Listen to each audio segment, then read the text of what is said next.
terjadi bagi orang ini di dalam neraka itu, maka Allah katakan, "Tsumma la yamutu fiha wala." Dia tidak akan mati di dalam neraka tadi, wala yahya, dan tidak pula akan hidup.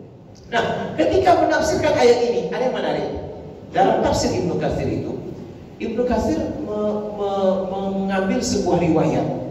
Riwayatnya berkaitan tentang ternyata ada dua jenis orang nanti di dalam neraka itu. Jenis pertama, la yamutu fiha wa la yahya. Dia tak hidup dan tak mati. Inilah orang yang akan kekal di dalam neraka. Orang kafir, orang musyrik, nah ini kekal dalam neraka. Syaitan, jin yang kafir kepada Allah, kekal dalam neraka. Dia tidak hidup, dia tidak mati. Tapi kata Imam Ibnu Katsir, berdasarkan hadis Nabi, kalau orang itu ada harapan masuk surga karena imannya kepada Allah Subhanahu wa taala, dia tidak kekal di dalam neraka itu, maka orang itu disiksa, kemudian karena siksaan itu dia kemudian mati. Baik, jadi kematian itu tidak diperoleh oleh orang kafir dan orang musyrik. Tapi kalau dia adalah orang yang masih punya iman, ada harapan masuk surga, kata Rasulullah dalam riwayat yang diambil oleh Imam Ibnu Katsir itu, dia akan mati, tubuhnya sampai gosong. Bismillahirrahmanirrahim. Mari kita sampaikan dan kita haturkan buat Nabi yang kita muliakan, Nabi Muhammad sallallahu alaihi wasallam, dengan ucapan Allahumma salli ala Sayyidina Muhammad wa ala ali Sayyidina Muhammad. Assalamu alayka ya Rasulullah. Bapak Ibu kaum muslimin dan muslimat yang dirahmati Allah Subhanahu wa taala, malam hari ini kita akan lanjutkan kembali kajian kita tentang surah yang ke-87, yaitu surah Al-A'la, yang kemarin sudah sampai di ayat yang ke-8. Tapi kita ulanglah dari ayat yang ke-6 nanti sampai ayat yang ke-19. Bapak Ibu yang dirahmati Allah Subhanahu wa taala, kembali mengingatkan kita tentang salah satu amalan yang bisa muncul daripada surah Sabbihisma Rabbikal A'la ini, yaitu kita diperintahkan oleh Nabi untuk membawakan Sabbihisma Rabbikal A'la ini ke dalam sujud kita, ke dalam salat kita. Maka dari kata-kata Sabbihisma Rabbikal A'la ini muncul zikir, yaitu Subhana Rabbiyal A'la. Inilah salah satu bacaan yang dibaca oleh sebagian kita waktu sujud, dan ternyata ini pahalanya sungguh luar biasa, ya, bahwasanya Nabi Shallallahu Alaihi Wasallam pernah bertanya kepada malaikat Jibril tentang apa yang bisa mendatangkan pahala yang besar. Maka salah satunya, kata Jibril, adalah ketika seorang hamba Allah membaca Subhana Rabbiyal A'la, baik di dalam salat maupun di luar salat. Bapak Ibu yang dirahmati Allah Subhanahu wa taala, kita mulai dari ayat yang ke-6. Saya bacakan. A'udzu billahi minasyaitonir rajim. Bismillahirrahmanirrahim. Sanuqri'uka fala tansa. Satu-satu aja Pak. Sanuqri'uka, kami, kata Allah, akan membacakan Al-Quran itu kepada engkau. Ka itu, domir itu kembali kepada Rasulullah Sallallahu Alaihi Wasallam. Kami akan membacakan setiap ayat Al-Quran. Kami akan membacakan setiap surah daripada Al-Quran. Kami akan membacakan seluruh Al-Quran itu kepada engkau. Fala tansa. Dan kami sudah kondisikan akal engkau, begitulah apa kata-katanya Pak ya. Kami sudah kondisikan akal engkau itu, pikiran engkau itu, jiwa engkau itu, ketika mendengarkan bacaan yang kami bacakan itu, maka engkau tidak akan pernah lupa. Inilah kehebatan hafalan dari Rasulullah Sallallahu Alaihi Wasallam. Dipastikan Bapak Ibu, apapun yang didengar oleh Nabi Sallallahu Alaihi Wasallam dari Al-Quran yang dibacakan oleh malaikat Jibril kepada beliau, maka Rasulullah tidak akan pernah lupa. Apalagi kita mendengarkan riwayat setiap tahun kemudian malaikat Jibril datang untuk ngecek hafalan Rasulullah, melakukan murajaah, melakukan tadarus pada bulan suci Ramadan. Sehingga muncullah kemudian istilah tadarus bulan Ramadan itu, ketika kita membaca Al-Quran mulai dari hari yang pertama, malam pertama sampai malam yang terakhir. Itu mengambil apa yang dilakukan oleh malaikat Jibril kepada Rasulullah SAW setiap tahunnya, sampai ketika Rasul meninggal pada tahun 11 Hijriah, itu malaikat Jibril datang 2 kali ya, untuk mengecek hafalan Rasulullah SAW. Jadi jangan ragu sedikit pun, karena kemampuan Nabi SAW menangkap setiap ayat itu dipastikan sangat-sangat kuat, tidak akan pernah lupa. Kecuali yang melupakannya itu adalah Allah Subhanahu wa Ta'ala. Maka Allah sebutkan di sini, illa masya Allah. Engkau tidak akan lupa, kata Allah, kecuali Allah yang menginginkan atau menghendaki engkau lupa. Kami lupakan, kata Allah, untuk tujuan-tujuan tertentu. Salah satunya atau salah duanya adalah untuk menunjukkan adanya nasikh dan mansukh. Ada ayat yang dihapus, kemudian ada ayat penggantinya yang menggantikan ayat yang dihapus dari itu. Maka dalam istilah ulumul Quran itu ada satu segmen ya yang harus diketahui oleh orang-orang yang ingin mempelajari ulumul Quran. Ada ilmu yang disebut dengan ilmu nasikh dan mansukh. Ilmu ayat yang dihapus dan ayat yang menghapusnya. Ma nansakh min ayatin, tidaklah kami hapus satu ayat, kata Allah, au nunsiha, atau kami lupakan Muhammad itu dari ayat tadi, na'ti bi khairin minha, kecuali kami akan berikan ayat yang lebih baik lagi, au misliha, atau yang sebanding dengan ayat yang dihapus. Kemudian ini Allah ingatkan kita semua, innahu ya'lamul jahra wa ma yakhfa.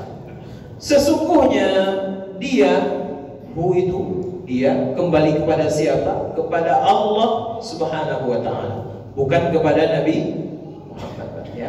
Innahu, sesungguhnya Allah itu ya'lamu, maha mengetahui sedetail-detailnya ya. Apa yang Allah ketahui? Al-jahra, sesuatu yang terang benderang, sesuatu yang dikerjakan kemudian ditampakkan, dijelaskan, diungkapkan kepada seluruh manusia. Allah tahu, jelas. Kita tahu juga, manusia juga, Allah juga maha tahu. Tapi ada yang lebih daripada itu. Wa ma yakhfa, apa yang tersembunyi. Biasanya kesenangan manusia ini menyembunyikan sesuatu, menyembunyikan kesalahan, menyembunyikan dosa, menyembunyikan tipu muslihat. Ini kesenangan manusia. Tapi dari ayat ini Allah ingatkan kepada kita semua, apapun yang kalian coba untuk sembunyikan, maka semua hal itu pasti akan diketahui oleh Allah Subhanahu wa Ta'ala. Maka dari kata-kata ya'lam ini, Allah punya sifat al-alim ya. Allah maha mengetahui, alim. Innallaha alimum bidzatis sudur. Jangankan yang ditampakkan oleh apa yang kita kerjakan, dengan tangan kita, apa yang diucapkan oleh mulut kita, apa yang mungkin dilakukan oleh kaki kita, yang terbetik di dalam dada kita itu sangat-sangat bisa diketahui oleh Allah Subhanahu wa ta'ala. Kemudian Allah ceritakan kepada Nabi ini nikmat Allah kepada Rasulullah. Ini salah satu nikmat yang Allah sampaikan kepada Nabi Muhammad. Ini bukti sayang dan ini bukti Islam ini sesuatu yang sangat-sangat baik. Apa kata Allah? Wa nuyassiruka lil yusra. Kami, kata Allah tadi, sanuqri'uka, kami membacakan. Sekarang wa nuyassiruka, kami yang akan memberikan kemudahan, kami yang akan memudahkan. Yassara yuyassiru, dari kata-kata itu muncul ayat inna ma'al nusri yusra. Jadi nampak keterkaitannya. Wa nuyassiruka, kami memudahkan untuk engkau, kata Allah. Apa dia? Lil yusra, jalan-jalan kemudahan. Berarti mudahnya kuadrat. Sudah dimudahkan, yang dimudahkan itu adalah jalan kemudahan. Apa yang dimaksud dengan yusra di sini? Dalam tafsir Ibnu Katsir itu disebutkan yusra itu adalah kebaikan-kebaikan yang akan dilakukan oleh Nabi Sallallahu Alaihi Wasallam.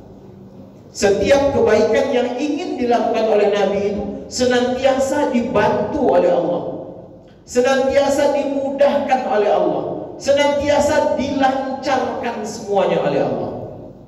Sehingga setiap tindakan Nabi itu pasti akan sempurna sampai ke ujung.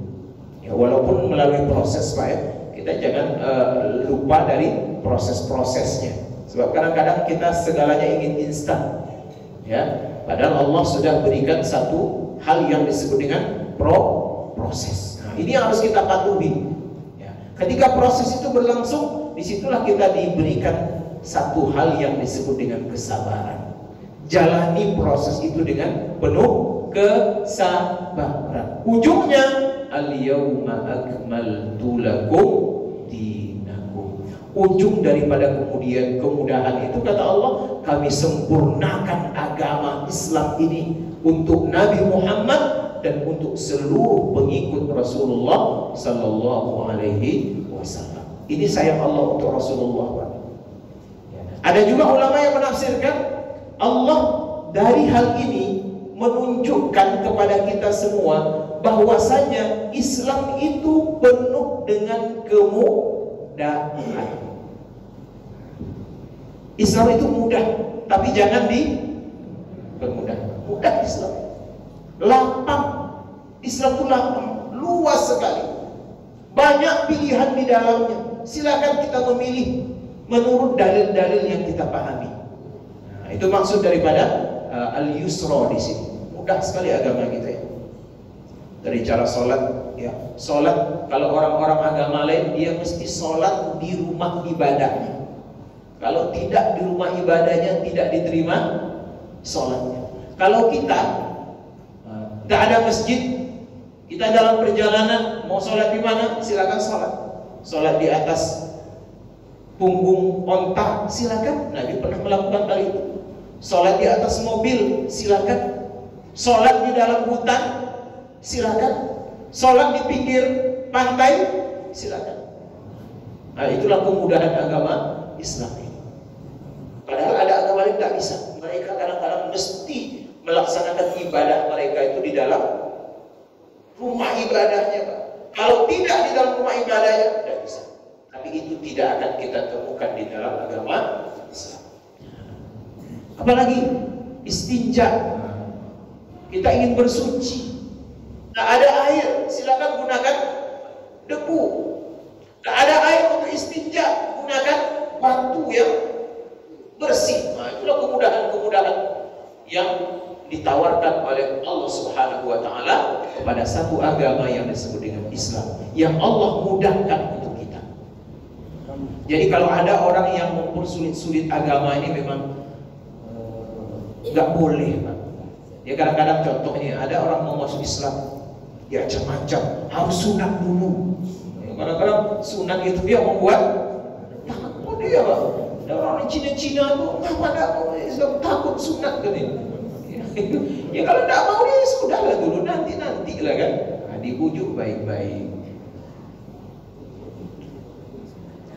Kemudian ayat yang ke-9, fadzakir in nafa'atiz dzikra. Oleh sebab itu kata Allah, fadzakir, berikan peringatan. Ini tugas Nabi dan untuk kita semua. Jangan pernah lalai untuk memberikan peringatan. Jangan pernah kendur untuk memberikan peringatan. Kepada siapa? Kepada orang yang paling dekat dengan kita. Kepada siapa? Kepada sesama Muslim. Ad-dinu huwa nasihat. Agama itu merupakan nasihat. Nasihat itu saling mengingatkan. Fadzakir in nafa'atiz dzikra. Karena peringatan itu begitu bermanfaat. Tidak ada peringatan yang tidak bermanfaat. Maka peringatan itu diperlukan untuk setiap orang agar mereka teringat dengan apa yang boleh dikerjakan, apa yang tidak boleh dikerjakan. Fadzakir. Maka Nabi pun di awal-awal dulu sudah diperingatkan oleh Allah, wa anzir ashiratakal aqrabin. Sebelum engkau Muhammad mengajak orang-orang jauh dari kabilahmu, dari sukumu, yang harus kamu berikan peringatan itu pertama kali adalah ashiratakal aqrabin, keluarga dekat dulu. Ya, anakmu, istrimu, pamanmu, bibimu, keponakanmu, saudaramu, itu yang lebih dahulu untuk diberikan. Karena setiap peringatan itu pasti bermanfaat. Kalau tidak kini mungkin besok, Pak. Kalau tidak besok mungkin lusa. Nah, tapi setiap peringatan itu pasti bermanfaat, pasti menimbulkan kesan. Ya, ada seorang laki-laki, dia berumur 41 tahun, kulit putih. Dia katakan dalam ceritanya, bagaimana peringatan itu, ya, kesan itu akan tetap tersimpan, yang suatu ketika nanti akan memberikan kabar baik kepada seseorang. Jadi suatu saat dia punya pembantu rumah tangga, babysitter, yang berasal dari Ethiopia. Kebetulan beragama Islam. Ini orang putih ini agamanya Kristen. Dia punya pembantu babysitter beragama Islam. Sholat ini, yang kulit hitam ini dia sholat. Nah, anak yang dia asuh ini waktu itu umurnya 4 tahun. Setiap babysitter di sholat, si anak ikut sholat. Dia tidak tahu, pokoknya saya ikut aja katanya. Terbayang, sekian puluh tahun yang lalu saya terbayang bagaimana saya mengikuti babysitter itu sholat. Dan ternyata sekian tahun berikutnya kenangan itu berubah menjadi ketertarikan kepada Islam. Makanya menjadi muslim yang bagus, fasih sekali bahasa Arabnya. Setiap ucapannya subhanallah, la haula wala quwwata illa billah, insyaallah. Nah, itu manfaat dari apa? Fadzakir in nafa'atil.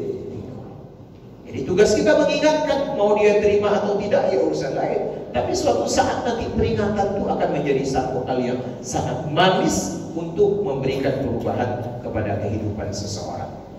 Bapak Ibu yang dirahmati Allah Subhanahu wa taala, sayadzakkaru man yakhsha. Siapa yang akan bisa mendapatkan pelajaran dalam hidupnya dari Al-Qur'an? Siapa orang yang bisa memanfaatkan Al-Qur'an, memanfaatkan hadis, memanfaatkan Islam ini sebagai pelajaran untuk merubah dirinya menjadi orang yang lebih baik? Maka Allah jelaskan di sini, orang itu adalah man yakhsha. Dulu sudah pernah juga kita bahas, ya, wa khasyiyar rahmana bil ghaib fabashshirhu bimaghfiratin wa ajrin karim. Innama tunziru man ittaba'a dzikra wa khasyiyar rahmana bil ghaib fabashshirhu bimaghfiratin wa ajrin karim. Maka Allah sampaikan di sini, orang yang akan bisa mendapatkan pelajaran dari Quran adalah orang-orang yang yakhsha, yang senantiasa punya perasaan takut di dalam hatinya. Terhadap siapa? Terhadap Allah Subhanahu wa ta'ala. Dan itu sudah Allah sampaikan dalam surah Yasin tadi. Sesungguhnya orang yang kau bisa berikan peringatan, yaitu adalah khasyar rahman bil ghaib, yaitu orang itu dalam keadaan takut kepada Allah, dalam keadaan dia tidak melihat Allah Subhanahu wa ta'ala. Maka ayat ini ditujukan juga seperti hal itu, ditafsirkan ayat ini oleh ayat yang lain, ya. Yang dimaksud dengan yakhsha ini adalah dia takut kepada Allah, satu, dalam keadaan dia sendiri. Yang kedua, dia takut kepada Allah meskipun Allah tidak dia lihat. Orang seperti inilah yang sangat mudah bisa menjadikan Al-Quran ini sebagai pelajaran dalam hidupnya. Orang inilah yang paling mudah meneteskan air mata. Orang inilah yang punya hati yang sangat lembut, senantiasa menjaga takutnya kepada Allah. Yang sifat takut disebut dengan khasyah. Ya, macam-macam tanda bentuk takut itu. Ya, ada yakhaf. Kalau yakhaf itu lebih kepada benda. Tapi kalau khasyah ini memang perasaan takut yang luar biasa. Yang lebih dahsyat lagi yang disebut dengan takwa. Jadi ada tingkatan-tingkatannya, Pak. Al-khauf, al-khasyah, at-taqwa. Makanya orang yang paling tinggi derajatnya, inna akramakum indallahi atqakum. Orang yang paling takwa. Takwa itu artinya takut menjaga diri dari dosa karena dia merasa senantiasa dilihat dan disaksikan oleh Allah Subhanahu wa ta'ala. Kemudian wa yatajannabuhal ashqal ladzi yaslan naral kubra. Yang mendapatkan pelajaran itu adalah orang yang takut. Tapi ada orang yang mencoba untuk menjauhi peringatan tadi, tak mau mendapatkan pelajaran. Siapa dia? Itulah al-ashqa, yaitu orang-orang yang celaka. Lawan daripada orang-orang yang bertakwa. Atqa, ashqa. Atqa orang yang bertakwa, orang yang takut kepada Allah. Lawannya apa? Ashqa, orang yang celaka. Orang yang celaka ini, lawan daripada orang yang atqa tadi adalah orang yang tidak mau menjadikan Al-Quran ini sebagai mau'izah, pelajaran dalam hidup. Dicuekin, Pak, Al-Quran ke Al-Quran.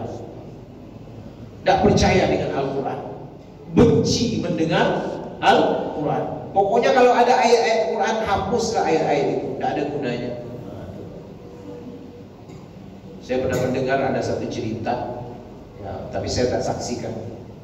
Ada seorang yang ingin menulis disertasi doktor di sebuah universitas Islam. Dia bawa ayat Quran di dalamnya. Oleh pembimbingnya yang sekuler, jangan bawa-bawa ayat alergi dengan Al-Quran. Maka saya kalau seminar proposal, Bapak Ibu, kan sering memuji anak mahasiswa S3 yang menulis disertasi. Kalau tidak ada ayat Al-Quran di pengantar tuh, Pak, saya suruh tambah, Pak. Ya, kan biasanya hukum, dia bicara tentang hukum ini, undang-undang dia bawa, pasal ini dia masukkan, tapi tidak ada Al-Quran. Undang-undang dia masukkan, KUHP dia masukkan, kemudian kompilasi hukum Islam dia masukkan, tapi puncak daripada hukum itu tak dia ambil ayat Al-Quran. Maksudnya masukkan ayat Al-Quran. Kalau perlu berikan penafsiran dari kitab-kitab tafsir yang muktabar. Harus dilakukan hal seperti itu.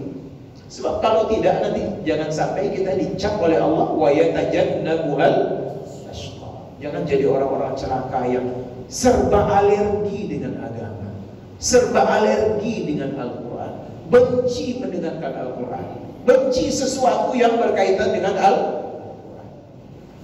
Maka orang yang seperti itu, kata Allah, apa yang dia dapatkan? Alladzi yaslan naral. Kalau dia menghindarkan diri dari peringatan-peringatan tadi, dari mau'izah tadi, dari ayat-ayat Allah tadi, dia akan dapatkan apa? Dia akan yasla, akan memasuki an-naral kubra, api yang sangat besar. Ini resikonya kalau jauh daripada Al-Quran, tak menjadikan Al-Quran sebagai hidayah. Tidak akan Allah biarkan, Pak. Dia akan masuk ke dalam api yang sangat besar, kubra. Ini kubra ini siwah muntahal jumuh dalam bahasa Arab, paling besar, Pak. Ya, biasanya kan kabir kan, kabir itu sudah besar, tapi ini kubra lebih besar daripada kabir. Itulah yang akan dimasuki oleh orang-orang yang tidak mau menjadikan Al-Quran sebagai pelajaran dalam hidupnya. Apa yang terjadi bagi orang ini di dalam neraka itu? Maka Allah katakan, "Tsumma la yamutu fiha wala yahya." Dia tidak akan mati di dalam neraka tadi, wala yahya, dan tidak pula akan hidup. Inilah muncul istilah mati hidup segan, mati tak mau. Sekarang terus nih, Pak. Sekarang terus orang seperti ini, orang yang menjauh daripada Al-Quran sekarang di dalam neraka, hidup tidak, mati pun tidak. Nah, ketika menafsirkan ayat ini, ada yang menarik. Dalam tafsir Ibnu Katsir itu, Ibnu Katsir mengambil sebuah riwayat. Riwayatnya berkaitan tentang ternyata ada dua jenis orang nanti di dalam neraka itu. Jenis pertama, la yamutu fiha wa la yahya. Dia tak hidup dan tak mati. Inilah orang yang akan kekal di dalam neraka. Orang kafir, orang musyrik, nah ini kekal dalam neraka. Syaitan, jin yang kafir kepada Allah kekal dalam neraka. Dia tidak hidup, dia tidak mati.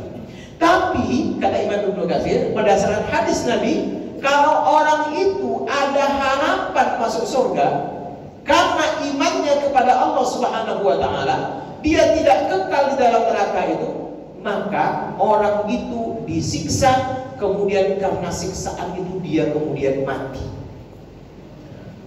Baik, jadi kematian itu tidak diperoleh oleh orang kafir dan orang musyrik. Tapi kalau dia adalah orang yang masih punya iman, ada harapan masuk surga, kata Rasulullah dalam riwayat yang diambil oleh Imam Ibnu Katsir itu, dia akan mati, tubuhnya sampai gosong, mati, memang mati seperti biasa. Sampai kata Rasulullah SAW, Allah kemudian mempersilahkan orang-orang yang diberikan kesempatan untuk memberikan syafaat masuk mencari orang-orang yang sudah dimatikan ini, kemudian membawa tubuhnya yang sudah gosong itu, kemudian dilemparkan ke dalam sungai surga, namanya Nahrul Hayat, sungai kehidupan.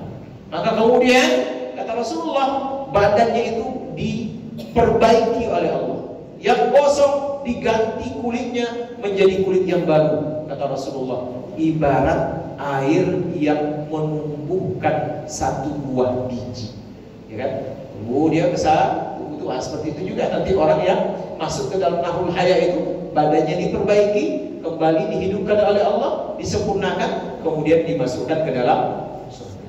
Itu bagi orang yang punya kemungkinan untuk masuk ke dalam surga. Bekalnya apa? Bekal terkecilnya adalah iman kepada Allah, walaupun sebesar dzar. Makanya siapa yang ada iman, kata Rasulullah, di dalam hatinya meskipun sebesar dzarrah, maka dia pasti akan masuk ke dalam surga. Tapi bagi yang tidak, nah itu dia, la yamutu fiha wala yahya. Dia tidak mati dan tidak hidup. Qad aflaha man tazakka. Maka beruntunglah, kata Allah, orang yang senantiasa membersihkan hatinya, membersihkan jiwanya. Dengan apa? Dengan iman. Jadi yang bisa membersihkan jiwa kita itu adalah iman. Iman kepada Allah. Carilah hal-hal yang bisa menumbuhkan iman. Iman itu kan perlu diperbarui. Salah satu cara memperbarui iman itu kata Rasulullah adalah qaulu la ilaha illallah. Jaddidu imanakum biqauli la ilaha illallah. Kalau ada zikir la ilaha illallah, la ilaha illallah, itu menjadi sarana untuk memperbaiki iman kita. Itu makna pertama. Makna yang kedua, tazakka ini adalah berzakat, membersihkan harta. Beruntung orang yang senantiasa berzakat, berbagi dia dengan orang lain, Pak. Yang dengan zakat itu dia bersihkan hartanya. Berarti ada dua makna di sini. Pertama, membersihkan jiwa dengan iman. Yang kedua, berzakat, dan dengan zakat itu kita bisa membersihkan harta kita. Ya. Wa dzakara asma rabbih fasalla. Sesudah dia bersihkan jiwanya atau dia berzakat, dia bersihkan hatinya, dia kemudian orang yang beruntung tadi, dzakara asma rabbih, senantiasa mengingat apa yang diingat? Isma rabbih, nama Tuhannya. Maka dari ini muncullah kemudian zikrullah. Orang yang beruntung di sini adalah orang yang banyak mengingat nama Allah. Jadi di awal sudah diajarkan subhana rabbiyal a'la. Dia akan baca mungkin la haula wala quwwata illa. Dia akan baca mungkin subhanallah wa bihamdihi subhanallahil azim. Dia akan baca mungkin subhanallah walhamdulillah wala ilaha illallah wallahu akbar. Macam-macam zikir itu. Ini termasuk salah satu orang yang dianggap beruntung oleh Allah Subhanahu wa taala. Sesudah itu fasalla. Kalau ingin mendapatkan keuntungan yang lain kata Allah, maka fasalla, dia kemudian salat. Imam Ibnu Katsir mengatakan fasalla di sini maknanya adalah menjaga salat fardu 5 kali sehari semalam. Maka siapa yang ingin mendapatkan keuntungan qad aflaha, ya, maka 3 hal yang harus dia jaga. 1, bersihkan hati, bersihkan harta. Yang kedua, banyak mengingat Allah. Yang ketiga, jaga salat. Yang Allah dulukan adalah tazakka. Yang terakhir fasal. Maka Imam Ibnu Katsir mengatakan berdasarkan beberapa riwayat, kalau seandainya sholat ingin dilakukan, ya kan? Kemudian ada kesempatan kita untuk berzakat, mana yang kita dahulukan, Pak? Dahulukanlah zakat. Kalau ada kesempatannya sholat nih, mau didirikan, mau tegak lagi, nah ada kesempatan berzakat, maka berdasarkan ayat ini dahulukanlah zakat. Maknanya apa? Kalau mau sholat, ada uang di kantong, masuk ke masjid, mana yang kita dahulukan, Pak? Masukkan duit itu ke dalam celengan, baru kemudian sholat. Nah ini berdasarkan urutan ini. Karena Allah awalkan dulu tazakka, baru fasal. Nah inilah orang beriman itu Bapak Ibu, yang harus menjaga 3 hal ini. Dia senantiasa memperbaiki hatinya dengan zikir. Dia senantiasa membersihkan hartanya dengan zakat. Kemudian dia senantiasa berzikir menyebut nama Allah. Kemudian dia jaga salat 5 waktu. Yang terjadi pada orang kafir ini, dia kata Allah, bal tu'thirunal hayatad dunya. Orang-orang kafir itu tidak percaya dengan akhirat, tidak percaya dengan adanya alam barzakh, tidak akan percaya dengan hari kiamat, tetapi mereka lebih memilih yang disebut dengan al-hayatad dunya. Ini sifat dasar orang kafir. Mereka lebih memilih dunia. Padahal dunia itu kan arti kata dana. Dunia itu diambil dari kata-kata dana yang dekat artinya, Pak. Dekat itu artinya ya sebentar, sejenak, sekejap, tidak lama dia. Maka disebut dengan dunia. Itulah yang diinginkan oleh orang kafir. Mereka mati-matian untuk dunia yang sebentar itu. Sampai mereka harus gadaikan. Makanya Allah katakan, jangan gadaikan kehidupan yang abadi itu hanya gara-gara kehidupan yang sebentar. Ini sifat orang kafir. Tidak akan ada sifat ini bagi orang-orang yang beriman. Karena orang beriman kata Allah, wal akhiratu khairu wa abqa. Kehidupan hari akhirat itu dengan segala macam kenikmatannya yang kekal abadi, khairun, lebih baik untuk kalian kata Allah. Dinikmati oleh kalian, wa abqa, dan sangat kekal. Abqa itu diambil dari kata-kata baqaq. Baqaq itu artinya kekal. Abqa, dunia sementara, akhiratlah yang kekal. Maka jangan hilangkan, jangan gadaikan yang kekal, yang lebih baik hanya karena dunia yang sementara. Jadi Allah memisahkan dua pemahaman kelompok manusia. Yang orang kafir tu'thirunal hayatad dunya, yang orang beriman wal akhiratu khairu wa abqa. Inna hadza lafi suhufil ula.